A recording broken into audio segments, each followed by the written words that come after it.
স্বপ্ন দেখেছি আসমান থেকে একটা খাটিয়া যেন নেমে এসেছে ওই খাটিয়াটি হুজুর আপনার জানার ঘরেতে প্রবেশ করেছে আবার ওই খাটিয়াটি আসমানের দিকে উঠে গেছে নানা জানা স্বপ্নে তাবির বলে আল্লাহ নবী জানেন স্বপ্নে তাবির কি হাসান হোসেন কষ্ট পাবে বলে স্বপ্নে তাবির বললেন না ওখান থেকে বিদায় নিলেন রবিউল আউয়াল মাসের 12 তারিখ মা জান ফাতেমা বলে ঘরের দরজা বন্ধ করে দিয়ে আব্বা জানের পাশে আমরা বসে রয়েছি কেমন সময় করে কাঁদতে লেগেছি হঠাৎ করে দেখলাম দরজার বাইরে থেকে কে যেন সালাম দেয় কে যেন একটা অপরিচিত ব্যক্তি সালাম দেয় এখন আমার জানের শরীরটা অসুস্থ দরজা খোলা যাবে না আল্লাহ নবী বললেন ও আম্মা জান ফাতেমা দরজা খুলে দাও আজকে যে সালাম দিয়েছে দুনিয়ার কোনো মানুষ নয় দুনিয়ার কোনো ব্যক্তি নয় ওটা হলো মালাকুল মউত আজরাইল আলাইহিস সালাম স্বামীর কোল থেকে স্ত্রীকে নিয়ে চলে যায় স্ত্রীর কোল থেকে স্বামীকে নিয়ে চলে যায় সন্তানদের সামনে পিতামাতাদেরকে নিয়ে চলে যায় পিতামাতাদের সামনে সন্তানদেরকে নিয়ে চলে যায় ওই মালাকুল মউত আজরাইল আলাইহিস সালাম আমার সঙ্গে দেখা করতে এসেছে ও আমার মেয়ে তুমি দরজাটা খুলে দাও আম্মা জান ফাতেমা দরজাটা খুলে দিলেন আল্লাহ ফেরেশতা মালাকুল মউত আজরাইল আলাইহিস সালাম আল্লাহ নবী ঘরের ভিতরে প্রবেশ করে বিশ্ব নবীকে সালাম দিলেন সালাম বিনিময় করে বললেন হুজুর আপনি কেমন আছেন আল্লাহ পাক রব্বুল আলামিন জিজ্ঞাসা করেছেন আল্লাহ নবী বললেন ও ভাই মালাকুল মউত আজরাইল আলাইহিস সালাম আমি সুস্থ রয়েছি আলহামদুলিল্লাহ আল্লাহ আমাকে সুস্থ রেখেছেন মালাকুল মউত আজরাইল আলাইহিস সালাম বলে ইয়া রাসূলুল্লাহ ইয়া হাবিবাল্লাহ হুজুর আল্লাহ পাক আমাকে পাঠিয়েছেন অনুমতি দিতে বলেছেন হুজুর আপনি যদি অনুমতি দেন হুজুর আপনি যদি অনুমতি দেন আমি মালাকুল মউত আপনার জানটা কবজ করে নেব আর যদি অনুমতি না দেন আল্লাহ পাকের দরবারে ফিরে যাব আল্লাহ পাক অনুমতি দিতে বলেছে ও ফেরেশতা মালাকুল মউত ও আজরাইল আমার আকি জিবরাইল কোন জায়গায় আমার ফেরেশতা জিবরাইল কোন জায়গায় আল্লাহ ফেরেশতা জিবরাইল আলাইহিস সালাম দরজার আবডালে দাঁড়িয়ে ঝরঝর করে কাঁদতেছিলেন আল্লাহ নবী বিশ্ব নবী যখন এমন করে ফেরেশতা জিবরাইল খোঁজ করলেন জিবরাইল ফেরেশতা আল্লাহ নবীর কাছে হাজির আসসালাতু ওয়াসসালামু আলাইকা ইয়া রাসূলুল্লাহ ইয়া হাবিবাল্লাহ হুজুর একটা বলুন সংবাদ কি আল্লাহ নবী বলেছিলেন ও আমার ভাই ফেরেশতা জিবরাইল আমার মালাকুল মউত আজরাইল আমার জান কবজ করতে নিতে এসেছে ও ভাই আজরাইল আমি আল্লাহর ডাকে সাড়া দিয়ে চলে যাব ও ভাই আমি চলে যাব আমার কোনো দুঃখ নেই কিন্তু একবার বলেন আমার উম্মতের উপায় কি হবে জোরে বলুন সুবহানাল্লাহ আল্লাহ ফেরেশতা জিবরাইল ওখান থেকে শয়তান টান দিয়েছে আল্লাহ রাব্বুল আলামিনের দরবারে পৌঁছে গেলেন ও রাব্বুল আলামিন আপনার হাবিব মৃত্যু শয্যায় মৃত্যু দুয়ারে দাঁড়িয়ে তার উম্মতিদের জন্য চিন্তা করে বলে ইয়া রাব্বি হাবলি উম্মতি উম্মতি উম্মতি আল্লাহ পাক রব্বুল আলামিন ফেরেশতা জিবরাইল আমাকে ডেকে বলেছিলেন ও আমার ফেরেশতা জিবরাইল চলে যান আমার হাবিবকে বলে আমার হাবিবকে জানিয়ে দেন আমি আল্লাহ পাক রব্বুল আলামিন হাবিবের উম্মতের দায়িত্ব স্বয়ং আমি আল্লাহ নিয়ে নিলাম একসঙ্গে জমান বলে বলতে পারলেন না সুবহানাল্লাহ ফেরেশতা জিবরাইল এসে সংবাদ দিলেন, হুজুর আল্লাহ পাক বলেছেন উম্মতের দায়িত্ব তিনি নিয়ে নিয়েছেন। আল্লাহ পাক রব্বুল আলামিন দায়িত্ব নিয়েছেন। আল্লাহ নবী বিশ্ব নবী তো জাহানের বাদশাহ এমন করে খাতুনে জান্নাত মা ফাতেমা কাঁদতেছিলেন। আল্লাহ নবী ইশারা করে আম্মা জান ফাতেমাকে ডাক দিলেন, কানে কানে যেন কি একটা কথা বললেন। আম্মা জান ফাতেমা হাসতে লেগেছে। পরে আম্মা জান আয়েশা সিদ্দিকা জিজ্ঞাসা করেছিলেন, আল্লাহ নবী অসুস্থ, আপনি কাঁদতেছিলেন, কানে কানে এমন কথা বলেছিলেন, আপনি হাসতেছিলেন। আব্বা জান কানে কানে বলেছিলেন, ও ফাতেমা কেঁদো না মা, কেঁদো না, আমি তোমার আব্বা ইন্তেকাল করার পরে সর্বপ্রথমে আল্লাহ দয়ার জান্নাতে 6 মাস পরে তোমার সঙ্গে আমার দিদার হয়ে যাবে।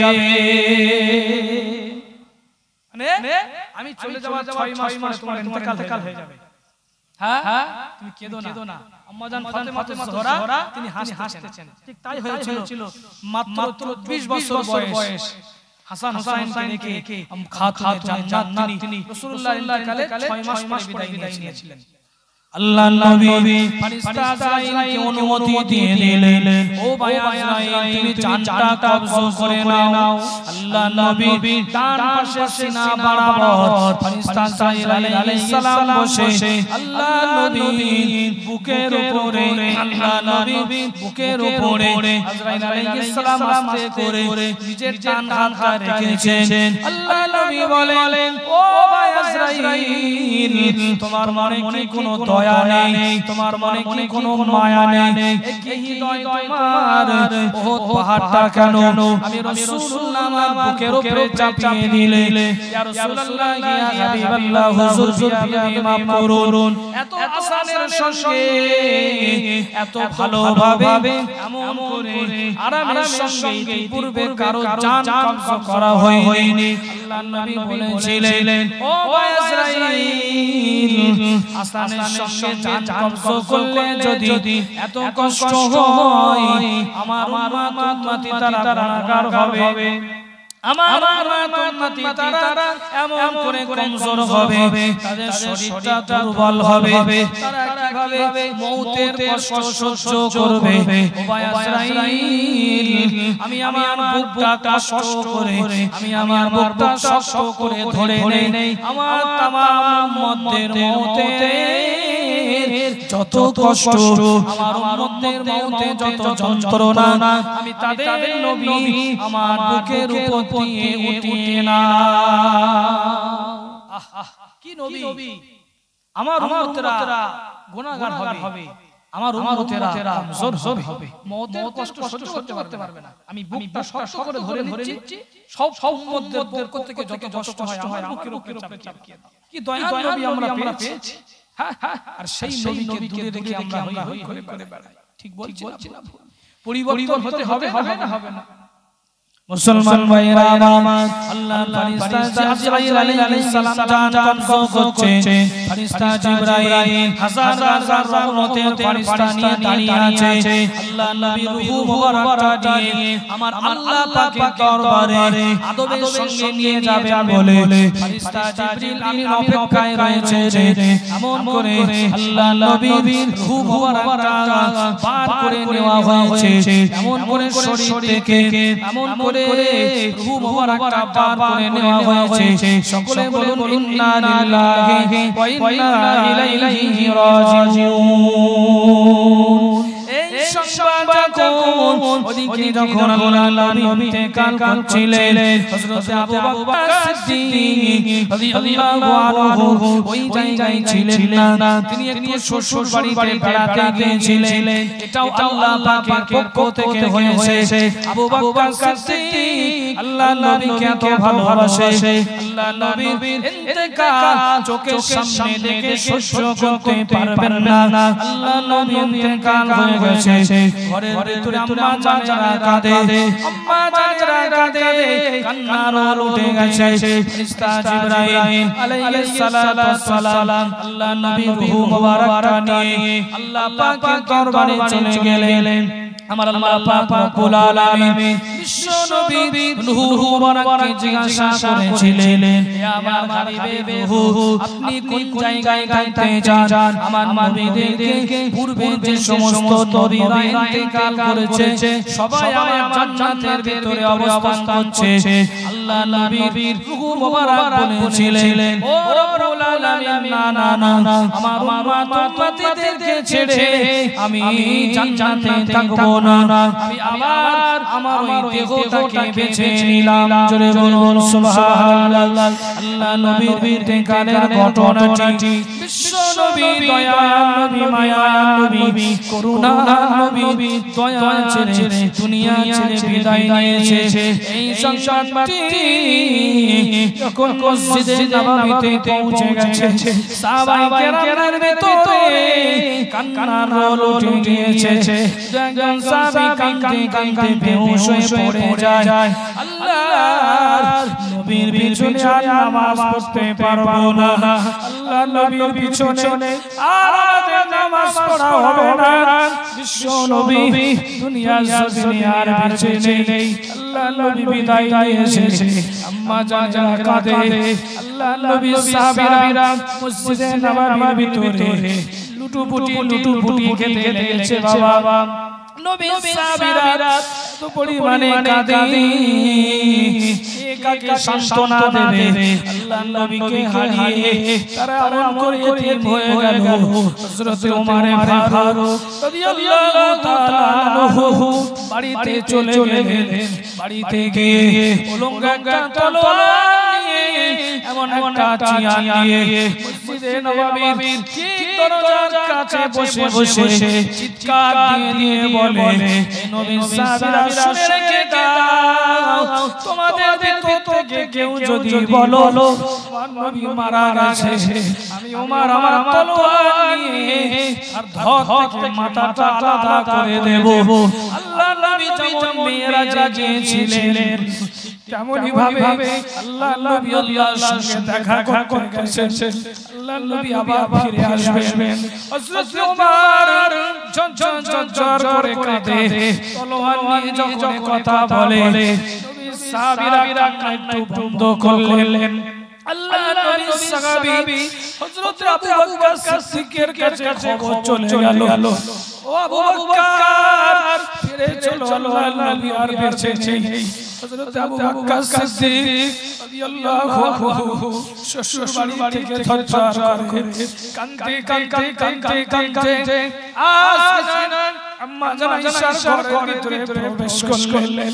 আল্লাহ রাসূলের দেহের উপর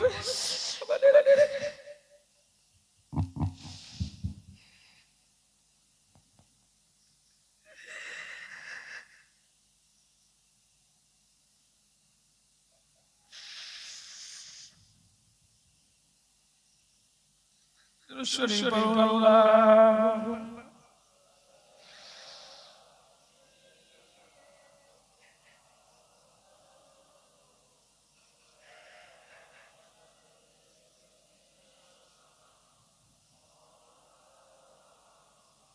জোরে জোরে বলেন আল্লাহুম্মা।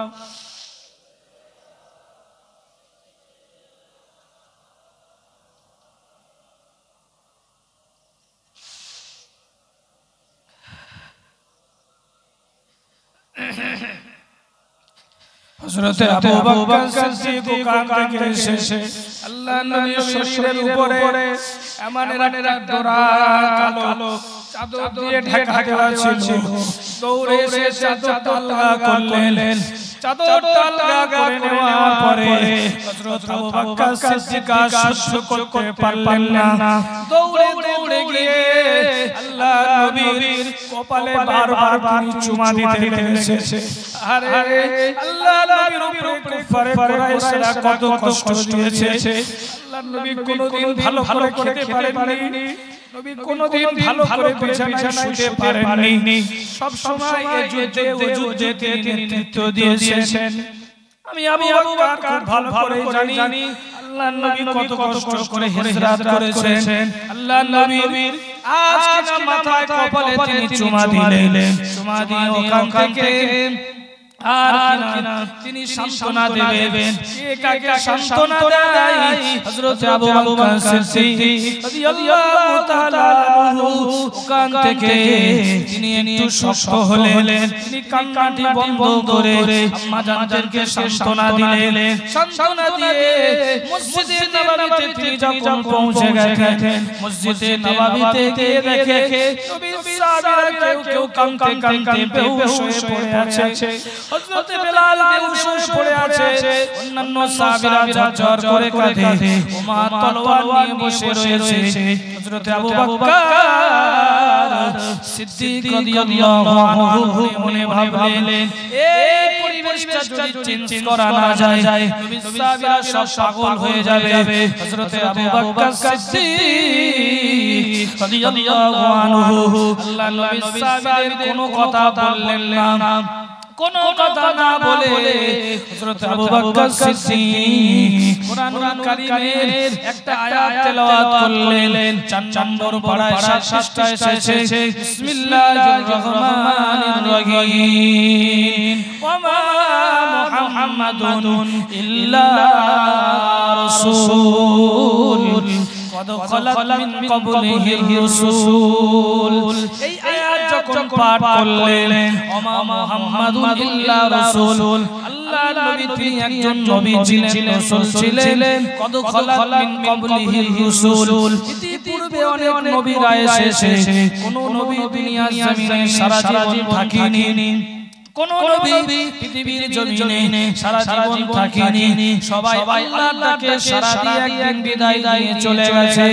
আল্লাহ নবী সাহাবী আবু বকর এই আয়াত যখন তিনি তেলাওয়াত করলেন, হযরত ওমরের কানে যখন এই আয়াতের ধ্বনিটা চলে গেছে, হযরত ওমর তিনি তলোয়ারটা রেখে আবু বকর সিদ্দিকের কাছে চলে এলেন। হযরত আবু বকর সিদ্দিকের কাছে আসলেন। সাহাবায়ে কেরামরা চলে এসেছেন। হযরত ওমর বলে, আমি ওই সময় আবু বকর সিদ্দিককে ডেকে ডেকে বলেছিলাম, আমার মনে হচ্ছিল এই আয়াতটি এখনই নাযিল হয়েছে। ওমর বলে, আবু বকর সিদ্দিক যখন এই আয়াত বলল, ওমা মুহাম্মাদুন ইল্লা রাসূল কদ খালাত মিন ক্বাবলিহির রাসূল, রাসূলুল্লাহ একজন নবী ছিলেন, তিনি বিদায় দিয়েছেন। আর এর আগে অনেক রাসূলগণ বিদায় নিয়েছেন। মান কানা ইয়াবুদু মুহাম্মাদান, তোমাদের ভিতরে যারা মুহাম্মদ সাল্লাল্লাহু আলাইহি ওয়াসাল্লামকে ইবাদত করো, ফাইন্না মুহাম্মাদুন সাল্লাল্লাহু কদ মাতা, মুহাম্মদ সাল্লাল্লাহু ইন্তেকাল হয়ে গেছে, আর ইবাদত করতে হবে না। মান কানা ইয়াবুদু লিল্লাহি, আর তোমাদের ভিতরে যারা আল্লাহকে ইবাদত করো, ফাইন্নাল্লাহা হাইয়্যুল লা ইয়ামুত, আল্লাহ পাক জিন্দা, আল্লাহ পাক কোনদিন ইন্তেকাল করবেন না। তার হাবিব ইন্তেকাল করেছে, আল্লাহ তো জীবিত রয়েছে। জোরে বলুন সুবহানাল্লাহ। নবী সাহাবীরা এভাবে করে আস্তে আস্তে বার হুঁশ ফিরে এসেছে। আবু বকর সিদ্দিকের সামনে সবাই হাজির হয়ে গেল। মানে পরিস্থিতি এমন বিপর্যয় চলে গেছে, নবী সাহাবীরা সব দিওয়ানা পাগলের মতো হয়ে গেছে। আবু বকর সিদ্দিক হুজুর এসে তিনি কান্না করে সান্ত্বনা দিলেন। সান্ত্বনা দিয়ে বললেন, রাসূলুল্লাহ বিদায় নিয়েছে, রাসূলুল্লাহকে তো মাটি মানজিল করতে হবে, মাটি মানজিল করতে হবে। আল্লাহ নবী বিশ্ব নবী রাহমাতুল লিল আলামিনকে গোসল দিতে হবে, মাটি মানজিল করতে হবে। ও সাহাবীরা শুধু কাঁদলে হবে না, আল্লাহ নবীকে গোসল দেওয়া লাগবে, বিশ্ব নবীকে গোসল দেওয়া লাগবে। আল্লাহ নবীর সাহাবী হযরত আলী বলেছিলেন, ও নবীর সাহাবীরা, আল্লাহ নবী আমাকে ওসিয়াত করেছিল, ও বাবা আলী, আমি ইন্তেকাল হয়ে গেলে তুমি আমাকে গোসল দেবে, তুমি আমাকে গোসল দেবে। তুমি ছাড়া অন্য কোন সাহাবী যদি আমি রাসূলুল্লাহ সত্তা দেখে, সেই সাহাবীর চোখ দুটো একেবারে অন্ধ হয়ে যাবে। আলী, তুমি ছাড়া কেউ আমি রাসূলুল্লাহ আমাকে যেন কেউ গোসল না দেয়। ও বাবা আলী, মদিনার মসজিদ থেকে দূরে একটা কুয়া রয়েছে, ওই কুয়ার নাম হলো কারাস। ওই কারাস নামক কুয়ার পানি আমি রাসূলুল্লাহ আমার খুব পছন্দ। ওই কুয়ার পানি দিয়ে আমাকে গোসল দেবে। হযরত আলী বলেন গোসল দেওয়ার জন্য আমি যখন আবু বকর সিদ্দিককে বললাম আল্লাহ নবী বিশ্ব নবীকে গোসল দেওয়া হবে, আল্লাহ নবীর চাচা জান হযরত আব্বাস রাদিয়াল্লাহু আনহু আম্মা জানদের কাছ থেকে কাপড় চেয়ে নিলেন। কাপড় দিয়ে ঢেকে দেওয়া হয়েছে। আল্লাহ নবীর পবিত্র লাশ মুবারকটি কাপড় দিয়ে ঢেকে দেওয়া হলো। হযরত আলী বলেন আমি গোসল দেব। আল্লাহ নবীর ওই কারাস নামক কুয়ার পানি থেকে গোসল দিতে হবে। পানি কে আনবে? হযরত আব্বাস রাদিয়াল্লাহু আনহুর ছেলে হযরত আবুল ফজল, হযরত উসামা তারা পানি বয়ে এনেছে। হযরত আব্বাস বলে ওই ছেলে দুটো ওই কারাস নামক কুয়ার পানি এনে আল্লাহ নবীকে তিনবার গোসল দেওয়া হয়েছিল। একবার সাদা গরম পানি দিয়ে, উষ্ণ গরম পানি দিয়ে, দ্বিতীয়বার গোসল দেওয়া হয়েছিল কাপড় মিশ্রিত পানি দিয়ে, তৃতীয়বার গোসল দেওয়া হয়েছিল কুল পাতা মিশ্রিত হালকা উষ্ণ গরম পানি দিয়ে। হযরত আলী রাদিয়াল্লাহু আনহু বলে আল্লাহ নবীকে আমি গোসল দিচ্ছিলাম, আমি রাসূলুল্লাহর শরীরটা চেক করলাম ভালো করে, খেলাল দেওয়ার জন্য কিন্তু লক্ষ্য করলাম এক ছিটে ফোঁটা রাসূলুল্লাহর শরীর থেকে কোনো নাপাকি বার হয়নি। বলুন সুবহানাল্লাহ। আল্লাহ নবী সাহাবী আলী বললেন আল্লাহ নবী ইন্তেকালের আগেও পাক, ইন্তেকালের পরেও পাক, তারপরে গোসল দিতে হবে। আল্লাহ নবী সাহাবী আলী গোসল দিচ্ছেন, আব্বাস রাদিয়াল্লাহু আনহু পানিটা এগিয়ে দিচ্ছেন, আবুল ফজল আর উসামা তারা পানিটা বয়ে নিয়ে আসতেছে। হযরত আলী বলেন আমি যখন গোসল শেষ করলাম, গোসলটা যখন দিয়ে দেওয়া হয়ে গেছে, আমি লক্ষ্য করে দেখি আল্লাহ নবীর পবিত্র চোখ মোবারকের উপরে একটা কেমন করে ঘাসের টুকরো পড়ে রয়েছে। আমি লক্ষ্য করে দেখি আল্লাহ নবীর নাভির ওখানে কিছু পানি জমে আছে, ভালো করে সব মুছে দিয়েছি। সর্বশেষে লক্ষ্য করলাম রাসূলুল্লাহর নাভির ওখানে পানি। আমি আলী মনে মনে ভাবলাম ওই পানিটা কি দিয়ে পরিষ্কার করব? এত মহব্বত আর ভালোবাসা আমার অন্তরের ভিতরে জেগে গেছে। আমি আলী মনে মনে ভাবলাম ওই পানিটি কোনো কাপড় দিয়ে পরিষ্কার করব না। হযরত আলী বলেন ওই পানিটি আমি আলী দৌড়ে গেলাম, আমি আমার জিহ্বাটা পার করে আল্লাহর নবী নাভির ওখানে যে অবশিষ্ট পানিগুলো ছিল আমি আলী চেটে খেয়ে নিয়েছিলাম।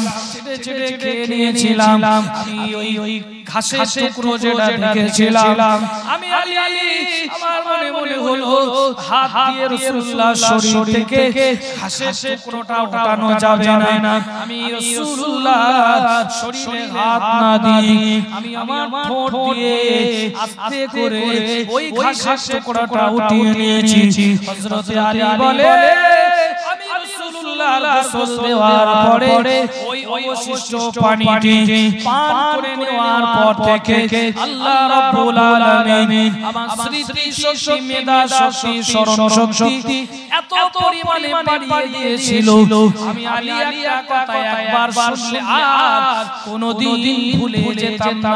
জোরে বলুন সুবহানাল্লাহ, আরো জোরে বলুন সুবহানাল্লাহ।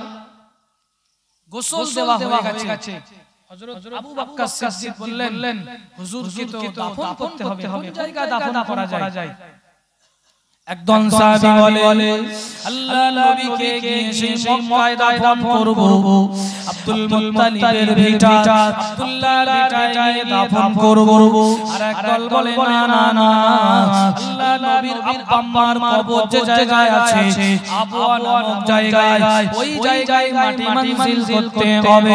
আর একদল বলে না, আল্লাহ নবী মদিনাকে খুবই ভালোবাসে মদিনায় না ফোন করব সাহাবীদের ভিতরে মতনৈক্য ইখতিলাফ দেখা দিল হযরত আবু বকর সিদ্দিক বলে এ নবী সাহাবীরা একটু দাঁড়িয়ে যাও আল্লাহ নবীর বিবি আমার মেয়ে আয়েশাকে একবার জিজ্ঞাসা করে আল্লাহ নবী আমার মেয়ে আয়েশার সঙ্গে মাটি মঞ্জিলের ব্যাপারে কোনো কথা বলে গেছে নাকি হযরত আবু বকর সিদ্দিক বলে আমি আমার কন্যা আয়েশার ঘরে ভিতরে চলে গেছে আমার মেয়ে চঞ্চল করে আমাকে দেখে কাঁদে সেই সময় আমি আমার বেটিকে সান্ত্বনা দিয়ে বললাম ও বেটি কেঁদো না তোমার কেঁদো না একবার বলো রাসূলুল্লাহ কোন জায়গায় মাটি মঞ্জিল করব আল্লাহ নবী কি নিজে থেকে কোনো কথা বলে গেছে আল্লাহ নবী কি ওসিয়াত করে গেছে আল্লাহ নবীর বিবি আমাদের আম্মা জান হযরত আয়েশা সিদ্দিকা বলেছিলেন ও আব্বা জান একদিন দুপুরবেলা আল্লাহ নবী দক্ষিণ দিক দিয়ে পা দিয়ে উত্তর দিক দিয়ে মাথা দিয়ে আমি আয়েশা আমার কোলে মাথা দিয়ে শুয়েছিল আমি আমার সোনার নবীকে জিজ্ঞাসা করেছিলাম আমি আমার স্বামীকে জিজ্ঞাসা করেছিলাম ইয়া রাসূলুল্লাহ হাবিবাল্লাহ হুজুর আপনার ইন্তেকালের পরে আপনার কোন জায়গায় দাফন হবে মক্কায় দাফন হবে নাকি আল্লাহর নবী বললেন পছন্দ করলেন না আল্লাহর নবী বললেন না ইয়া রাসূলুল্লাহ হাবিবাল্লাহ আপনার আব্বা জামা জানের কবর জায়গায় রয়েছে আবওয়া নামক জায়গা ওই জায়গায় কবর হবে নাকি আল্লাহর নবী বললেন না সেই সময় আল্লাহ নবী আমি আয়েশা আমার মুখের দিকে ফিরে মিসকিন হাসি দিয়ে বলেছিলেন ও বিবি আয়েশা আমার ইন্তেকাল করার পরে তোমার কোলে আজকে আমি রাসূলুল্লাহ যেভাবে শুয়ে আছি এই জায়গায় তোমার ঘরের ভিতরে রাসূলুল্লাহ যদি আমাকে মাটি মিছিল হয় তোমার কি কোনো আপত্তি আছে তোমার ঘর যদি আমি রাসূলুল্লাহ আমার কবর হয় রাসূলুল্লাহ আমার রওজা হয় তোমার কি কোনো আপত্তি আছে আম্মা জান আয়েশা বলে আব্বা জান আমি সেদিন আমার নবীকে আমার স্বামীকে বলেছিলাম ইয়া রাসূলুল্লাহ ইয়া হাবিবাল্লাহ হুজুর এর থেকে খুশির সংবাদ আর হতে পারে না হুজুর আপনার ইন্তেকালের পরে আমি আয়েশা আমার ঘরের ভিতরে আপনার মাটি মিছিল যদি হয় আপনার উম্মতি কিয়ামত পর্যন্ত তারা আপনার মাজার মুকাদ্দাসটি জিয়ারত করতে আসবে আর আমি আয়েশা আমার ঘরটা তারা দেখে যাবে আয়েশা বললেন আব্বাজান হুজুর কোন জায়গায় তিনি মাটি কোন জায়গায় হবে আমার আব্বা জান ওসিয়ত করে গেছে আবু বকর সিদ্দিক সাহাবায়ে কেরামের সামনে গিয়ে বললেন এই ইখতিলাফ করার কারণ নেই আমার মেয়ে রাসূলুল্লাহর বিবি আয়েশার সঙ্গে হুজুর বলে গেছে আমার বিবির ঘর আমার মেয়ের ঘর হবে রাসূলুল্লাহর মানে রওজা শরীফ সুবহানাল্লাহ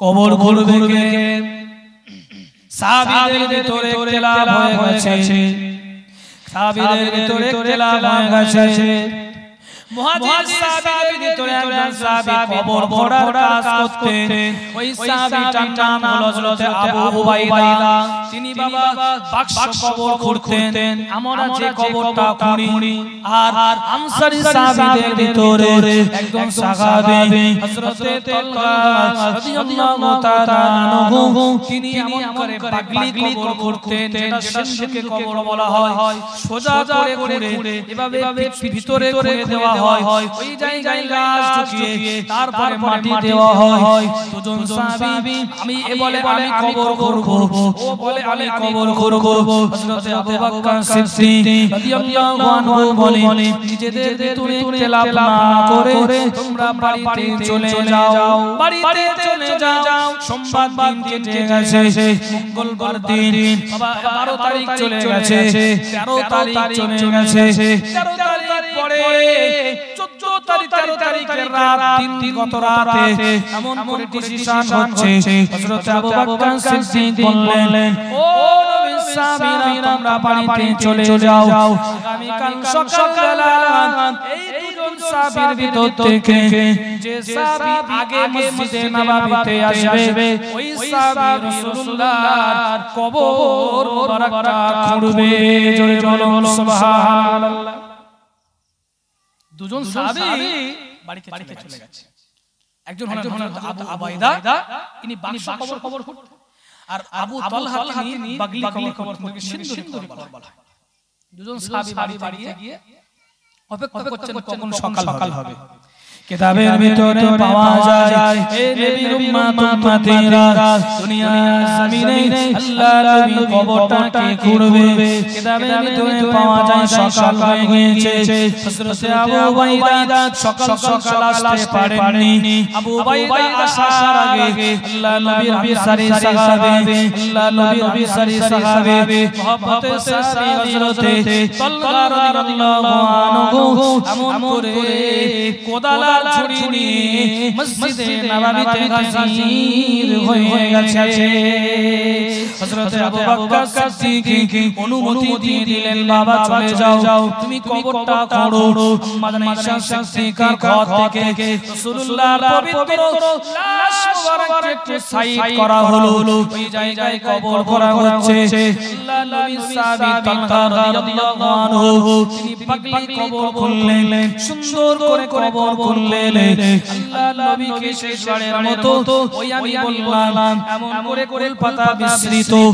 হালকা উষ্ণ গরম পানি দিয়ে হযরত আলী গোসল দিয়েছিলেন আল্লাহর নবীকে আজকে নয়ামানের আর সুন্দর কাপড় দিয়ে আল্লাহর নবীকে কাফন করা হয়েছিল এমন পোড়া কাটা চাদর দিয়ে আল্লাহর নবীর কাফন করা হয়েছে আল্লাহর নবীর পবিত্র কবর মোবারকে রওজা শরীফটি খোঁড়া হয়ে গেছে আল্লাহর নবীকে বিদায় দেবে সাহাবীরা কিন্তু রাসূলুল্লাহর জানাজাটাকে পড়াবে সবাই বলে ও বাবা আবু বকর ও বকর আল্লাহর নবী হায়াতে জিন্দেগিতে থাকা অবস্থায় আপনি 16 থেকে 17 রাকাত নামাজের ইমামতি করেছিলেন আপনি আল্লাহর নবীর জানাজা নামাজের ইমামতিটা করে দেন হযরত আবু বকর বলেছিলেন তোমরা কি বলো আল্লাহর নবী হলেন সাইয়্যিদুল আম্বিয়া আল্লাহর নবী হলেন নবীদের সরদার এই পৃথিবীর আল্লাহ রাব্বুল আলামিনের পরে সবচেয়ে সম্মানীয় হলেন আল্লাহর নবী জানাজার নামাজ হবে না জানাজার নামাজ জমাদ্দভাবে হবে না তাহলে কিভাবে হবে হযরত আবু বকর সিদ্দিক বললেন জানাজা হবে সর্বপ্রথমে মুরব্বি সাহাবীরা আসবে তারা এসে আল্লাহর নবীর পবিত্র লাশ মুবারকটি সামনে রেখে আল্লাহর নবীর ওসিলা দিয়ে নিজেদের গুনাহ মাফি চেয়ে নিজেদের জন্য দোয়া করে বাড়ি যাবে কি জানাজা হলো আমরা জানাজা পড়ি কি প্রথম তাকবীর দিন চার তাকবীর সহ ফরজে কিফায়া জানাজার নামাজ কিবলামুখী হয়ে ইমামের পিছনে আদায় করছে আল্লাহু আকবার প্রথম তাকবীর পরে সুবহানাকাল্লাহুম্মা ওয়া তাবারাকাসমুকা ওয়া তাআলা জাদ্দুকা ওয়া যাল্লা সানাউকা ওয়া লা ইলাহা গায়রুক এই সানাটা পড়ে দ্বিতীয়বার তাকবীর পড়ে দরুদ ইব্রাহিম আমরা পড়ি আল্লাহুম্মা সাল্লি আলা মুহাম্মাদিন ওয়া আলা আলি মুহাম্মাদিন কামা সাল্লাইতা আলা ইব্রাহিম ওয়া আলা আলি ইব্রাহিম ইন্নাকা হামিদুম মাজিদ আল্লাহুম্মা বারিক আলা মুহাম্মাদিন ওয়া আলা আলি মুহাম্মাদিন কামা বারাকতা আলা ইব্রাহিম ওয়া আলা আলি ইব্রাহিম ইন্নাকা হামিদুম মাজিদ আবার একটা তাকবীর পড়া হয় তাকবীর পড়ে দোয়া পড়া হয় ওই মাইয়াতের জন্য দোয়া করা হয় আল্লাহুম্মা মাগফির লি হাইয়িনা ওয়া মাইয়িতিনা ওয়া শাহিদিনা ওয়া গায়িবিনা ওয়া সাগীরিনা ওয়া কাবীরিনা ওয়া যাকারিনা ওয়া উনসানা আল্লাহুম্মা মান আহইয়াইতাহু মিন্না ফাহইহি আলাল ইসলাম ওয়া মান তাওয়াফাইতাহু মিন্না ফাতাওয়াফাহু আলাল ঈমান এভাবে করে আমরা দোয়া চাই আর ওই জানাজায় যদি বাচ্চা হয় জানাজা হয় আমরা ওই দোয়াটি বাদ দিয়ে এই বাচ্চা ছেলে হলে আল্লাহুম্মা জাআলহু লানা ফারাতাও ওয়াজআলহু লানা আযরাও ওয়া যুখরাও ওয়াজআলহু লানা শাফিআও ওয়া মুশাফফা এই দোয়াটি পাঠ করি ছোট মেয়ে হলে দোয়া পাঠ করি আল্লাহুম্মা জাআলহু লানা ফারাতাও ওয়াজআলহু লানা আযরাও ওয়া যুখরাও ওয়াজআলহু লানা শাফিআও ওয়া মুশাফফা এভাবে করে আমরা জানাজা দোয়া পড়ি হযরত আবু বকর সিদ্দিক বললেন আগে মুরব্বিরা যাবে রাসূলুল্লাহর জন্য দোয়ার প্রয়োজন নেই রাসূলুল্লাহর ওসিলা দিয়ে নিজেদের গুনার মাফি চাইবে তারপরে যুবকরা যাবে তারপরে আজকিনা মেয়েরা যাবে তারপরে ছোট ছোট নাবালক বাচ্চারা জানাজা পড়বে তাই হয়েছে রাসূলুল্লাহর পবিত্র লাশ মুবারক সামনে রেখে সবাই এক এক করে রাসূলুল্লাহর ওসিলা দিয়ে নিজেদের জীবনের গুনাহ মাফি চেয়ে চলে এসেছে জোরে বলুন সুবহানাল্লাহ একদল বলে নবী আমাদের মতো মানুষ এই জোরে বললেন না নাউজুবিল্লাহ নবী আমাদের মতো মানুষ জোরে বলে তারা ব্যাখ্যা করে ইন্নামা আনা বাশারুন মিসলুকুম কোরআনে আল্লাহ বলেছেন আনা বাশারুন মিসলুকুম আমি তোমাদের মতো মানুষ আল্লাহ নবী জানাজাটি শেষ হয়ে গেল আল্লাহ নবীকে দাফন করতে হবে আল্লাহ নবী ওসিয়াত করেছিলেন আমার কবরের ভিতরে শুইয়ে দেওয়ার পরে আমার কবরের ভিতরে 9টা কাঁচা এইভাবে সাজিয়ে দেবে কবরে কে নামবে কবরে কে নামবে আল্লাহ নবীর পবিত্র রওজা শরীফের ভিতরে আজকিনা ইয়ামানে বড় একটা গাদ্দা বিছিয়ে দেওয়া হলো পৃথিবীর জমিনে কারো কবরের ভিতরে কোন নবী আলাইহিস সালামদের কবরের ভিতরে কোন রকম ভাবে কোনো বিছানা বিছিয়ে দেওয়া হয়নি একমাত্র সাইয়্যিদুল আম্বিয়া সাইয়্যিদুল বাশারের দো জাহানের বাদশাহ পবিত্র রওজা আতারের ভিতরে একটা বড় মোটা টাকা বিছিয়ে দেওয়া হলো কবরের ভিতরে কে নামবে কবরের ভিতরে কে নামবে আল্লাহ নবী সাহাবী হযরত আব্বাস রাদিয়াল্লাহু আনহুর ছেলে আবুল ফজল কবরে নেমে গেল আর একজন নামলেন তার নাম হলো হযরত শুকরান রাদিয়াল্লাহু আনহু দ্বিতীয় আরেকজন নামেছিলেন তিনি মাথা ধারে ছিলেন আল্লাহ নবী সাহাবী হযরত মুগীরা ইবনে শুবা রাদিয়াল্লাহু তাআলা আনহু আল্লাহ নবী বিশ্ব নবী দয়ার নবী মায়ার নবী পবিত্র লাশটাকে ধরাধরি করে সাহাবায়ে কেরামের বিদায় জানিয়ে আল্লাহ নবীর পবিত্র লাশ মুবারকটি আম্মা জানাইশার ঘরের ভিতরে রওজার ভিতরে নামিয়ে দিলেন হযরত আবুল ফজল হযরত শুকরান হযরত মুগীরা ইবনে শুবা রাদিয়াল্লাহু আনহু তানারা খুব আদবের সঙ্গে আল্লাহ নবীর লাশ মুবারকটি নিয়ে ওই পবিত্র রওজার ভিতরে ঢুকিয়ে দিয়ে আল্লাহর নবীর ওসিয়াত অনুযায়ী কাঁচা 9টা কাঁচা যেভাবে সাজিয়ে দিলেন হযরত মুগীরা ইবনে শুবা রাদিয়াল্লাহু আনহু চোখ দিয়ে টপ করে পানি পড়ে আইরে মনে মনে হয় আর নবীকে দেখতে পাবো না আল্লাহর নবী বিদায় দিয়েছিলেন এখনো পর্যন্ত নবী পাকের লাশ মুবারক আমাদের সামনে ছিল আল্লাহর নবীকে আমরা দেখতেছিলাম জনমের মতো আল্লাহর নবীকে আমরা চির বিদায় দিয়ে দিয়েছি হযরত আবুল ফজল পায়ে তাকে উঠে গেল হযরত শুকরান উঠে পড়েছে হযরত মুগীরা ইবনে শুবা বলে কলিজা আমার ফেটে যায় আমার মনে মনে হয় কাফনটা খুলে আল্লাহর নবীর মুখটা আমি আরেকবার দেখব আমি উপরে উঠে নবী সাহাবীদেরকে বলেছিলাম হে নবী সাহাবীরা আমি মুগীরা ইবনে শুবা আমার একটা আংটি আল্লাহর নবীর রওজার ভিতরে পড়ে গেছে হযরত মুগীরা ইবনে শুবা বলে আমি এই কথাটি বলে আংটিটি নেওয়ার নাম করে রাসূলুল্লাহর মাজার মুকাদ্দাসের ভিতরে আবার আমি নেমে পড়লাম আমি নেমে পড়ে আল্লাহর নবী বিশ্ব নবী দো জাহানের বাদশা মায়ার নবী সোনার নবী নবীর পবিত্র কাফনটি সরিয়ে আল্লাহ নবীর পবিত্র কপালে আমি মুগিরা শোভা শেষবারের মতো আল্লাহ রাসূলকে কবরে শায়িত করে দেওয়ার পরে আমি একবার মুহাম্মদে চুমা দিয়েছিলাম। হযরতে মুগিরা শোভা সেই জন্য পড়ে বলতেন আমি গোলাম এমন একজন সাহাবী আল্লাহ নবীকে তার পবিত্র রওজায়ে আতহারের ভিতরে দাফন করে দেওয়ার পরেও আল্লাহ নবীর মুখটা আমি দেখেছি, আল্লাহ নবীর শরীরে চুমা দিয়েছিলাম।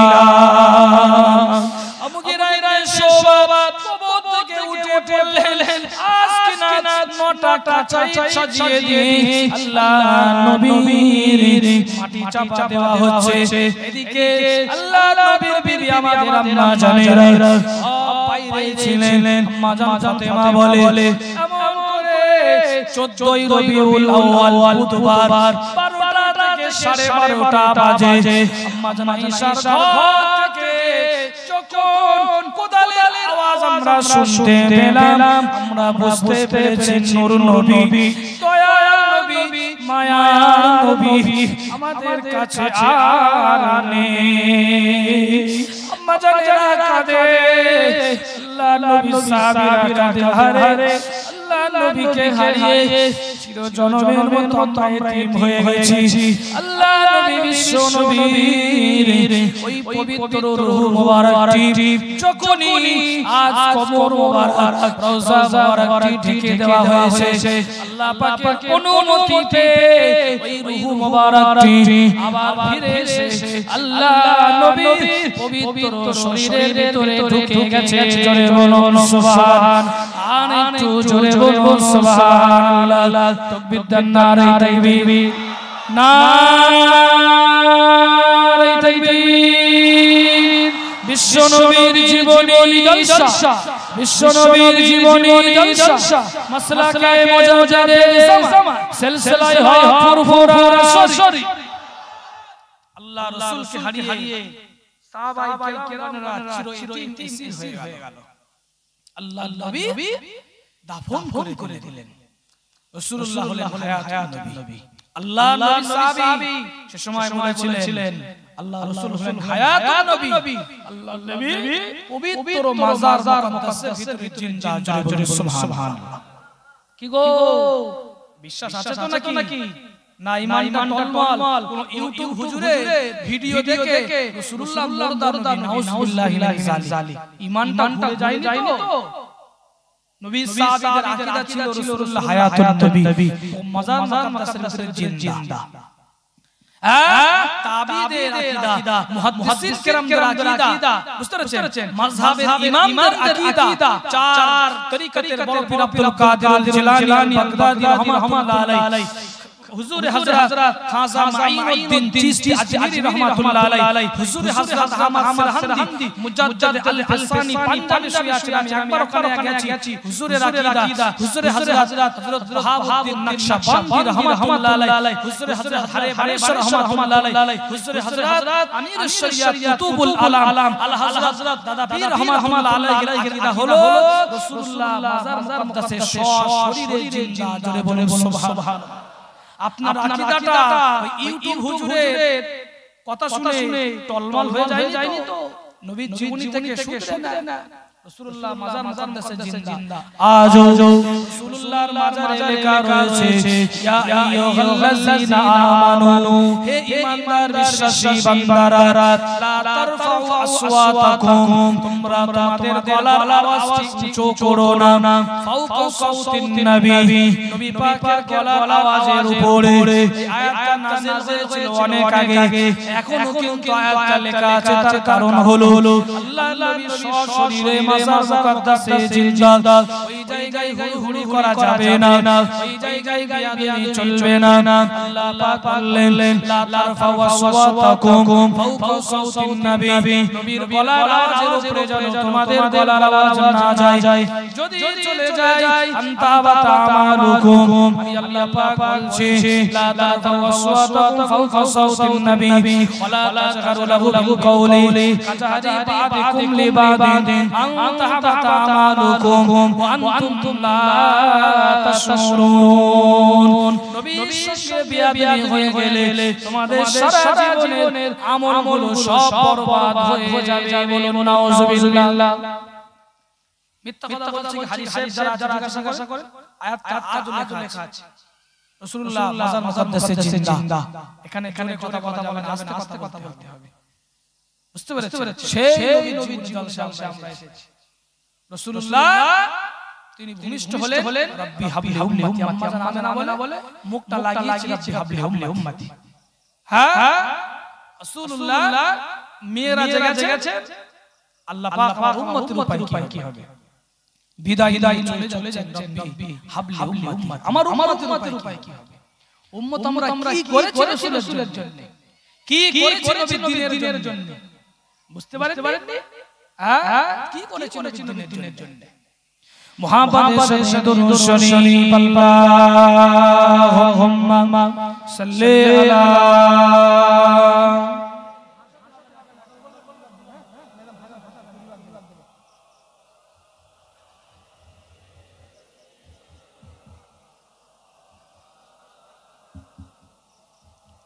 জোরে পড়ে আল্লাহুম্মা সাল্লি আলা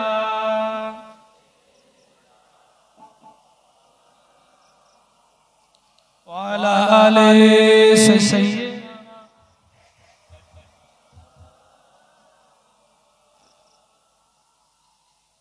কালমা লা ইলাহা ইল্লাল্লাহ ইলাহা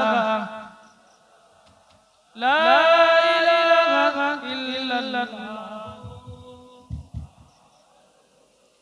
লা মাবুদা ইল্লাল্লাহ লা মাবসুদা ইল্লাল্লাহ লা মাগলুবা ইল্লাল্লাহ পড়ো লা ইলাহা পড়েন না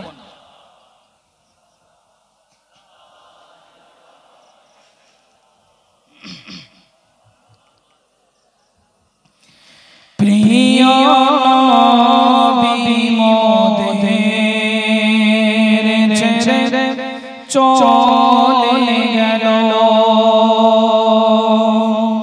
প্রিয় নবী মোদের ছেড়ে চলে গেল ওই চলে গেল নবী বিদায় নিল প্রিয় নবী মোদের ছেড়ে চলে গেল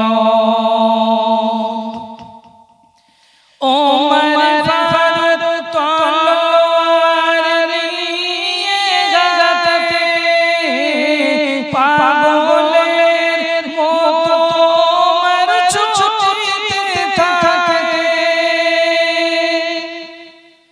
ওমর ফারুক তলোয়ার নিয়ে গাতে পাগলের মতো ওমর ছুটতে থাকে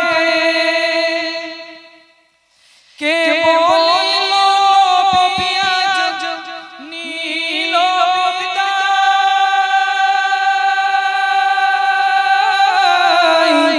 আমি ওমর আজ তাকে করিব জবাই ও করিব জবাই প্রিয় নবী মোদের ছেড়ে চলে গেল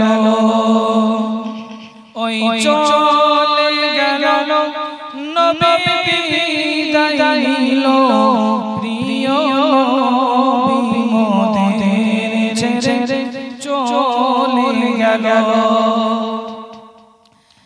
সাহাবারা কেঁদে করে প্রিয় নবী মোদের ছেড়ে নিল বিদায়। সাহাবারা কেঁদে করে প্রিয় নবী মোদের ছেড়ে নিল বিদায়। কাকে আর ডাকবো নবীজি বলে, প্রিয় নবী মোদের ছেড়ে গেল যে চলে, নবী গেল যে চলে, প্রিয় নবী মোদের ছেড়ে চলে গেল। ওই চলে গেল নবী বিদায় নিল, প্রিয় নবী মোদের ছেড়ে চলে গেল। শেষ শব্দ শুনবেন।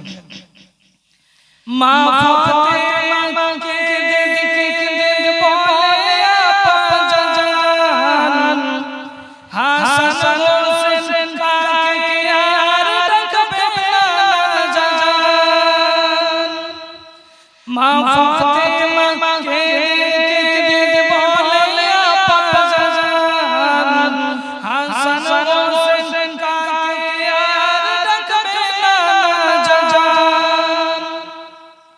ছুটে গিয়ে কার কোলে উঠিবে তারা, আজ তারা হয়ে গেল জিহারা, ও লোলানা জিহারা, প্রিয় নবী মোদের ছেড়ে চলে গেল। ওই চলে গেল নবী বিদায় নিল, প্রিয় নবী মোদের ছেড়ে চলে গেল। মুসলমান ভাই আমার দেখতে দেখতে আল্লাহর রাসূল আমাদের ভালোবাসেন না। আজও মাজার মুকদ্দাসের ভিতরে রব্বি হাবলি উম্মতি উম্মতি উম্মতি বলে কান লেগে গেছে, ঠিক কিনা? সেই নবীর জন্য আমরা কে কি করতে পেরেছি। মুসলমান ভাইরা আমার যাইবা হোক তাসার করছি, পুরো 12টা বেজে গেছে। এখন এই জীবনের 7 দিন ব্যাপী হতে হতে আল্লাহর হুকুমে 9 দিন ব্যাপী হয়ে গেছে। আজ 9ম দিন শেষ দিন।